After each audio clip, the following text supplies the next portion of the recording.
मेरी प्रेमिका ने अपनी इच्छा से खुद को बर्फ की धरती में सील कर लिया, बर्फ के नुकीले कांटों की असहनीय पीड़ा सहते हुए।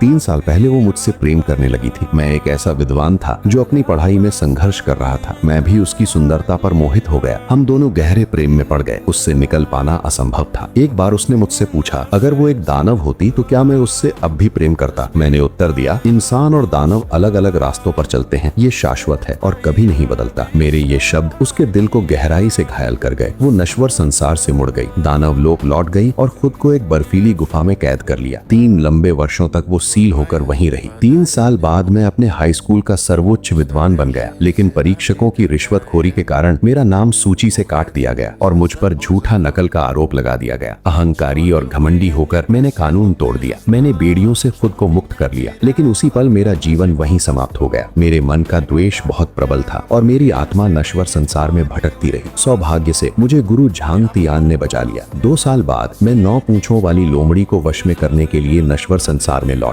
लोगों को होने वाले नुकसान का अंत किया और उनके दिलों में एक रक्षक आत्मा बन गया। हर 1000 वर्षों में 7वें महीने की 15वीं तिथि को अमरलोक और दानव लोक के बीच की सीमा खुल जाती थी। दानव नश्वर संसार में उत्पात मचाते, आत्माओं को खींचकर दानवी शक्तियों को पोषित करते। यदि वे शक्तियां पूरी तरह भर जाती तो दानव लोक तीनों लोकों पर शासन कर लेता। जेठ सम्राट ने गुरु झांग तियान को आदेश दिया कि वे अवतरित होकर दानवों का संहार करें। चूंकि गुरु झांग तियान स्वयं दानव लोक में प्रवेश नहीं कर सकते थे, उन्होंने मेरा सहारा लिया, खुद को एक दूत बताकर मेरी आड़ बनाई और मैंने भीतर घुसपैठ की। मैंने अवसर का लाभ उठाया और दानवी आत्मा को चुरा लिया। मैं झुककर पहरेदार दानव के पैरों के नीचे से तेजी से निकल गया। विजय निकट प्रतीत हो रही थी, लेकिन मुझे एक छिपकली दानव ने देख लिया। उसकी लंबी जीभ ने मेरा चोगा खींच लिया। मेरी पहचान उजागर हो गई। दानवों का झुंड मुझे घेरने लगा। मैं जान बचाकर भागा। हलचल सुनकर गुरु झांग तियान ने स्वर्गीय बंधन रस्सी से मंत्र किया और मुझे बचा लिया। एक दानव के पंजे ने मेरी छाती पर गहरे घाव लगा दिए। दानवी आत्मा को प्राप्त करने के बाद हम स्वर्णिम प्रकाश में उड़ते हुए निकल गए। छिपकली दानव तुरंत दानव राजा को सूचना देने दौड़ा। घटना स्थल पर छूटा एक चाकू मेरी पहचान का संकेत दे गया। दानव राजा ने दानवी आत्मा को वापस पाने के लिए सौंदर्य जाल बिछाने का निर्णय किया। उसने बर्फ में कैद हिम दानवी को मुक्त किया और आदेश दिया कि वो इस कार्य को पूरा कर अपने अपराधों का प्रायश्चित करे। विजयी लौटने पर मुझे अत्यधिक सम्मान मिला। दानवी आत्मा की रक्षा के लिए गुरु झांग तियान ने मुझे एक दिव्य तलवार दी, मेरी ऊर्जा पुनः प्राप्त करने के लिए एक औषधि दी और मुझे शक्तिशाली क्षमताएं प्रदान करने का निश्चय किया। उन्होंने मेरी हथेली पर एक चीरा लगाया और मेरा रक्त दानवी पंख पर टपक पड़ा। जैसे ही वो पंखा घूमने लगा, मैं एक विशाल 8 झांग के दैत्य में परिवर्तित हो गया। उत्साहित होकर मैं आगे कूदा और अपने कठोर प्रशिक्षण की शुरुआत की। शीघ्र ही मैं छतों के ऊपर से छलांगे लगाने लगा, मानव रूप और दैत्य रूप में स्वतंत्र रूप से बदलने लगा।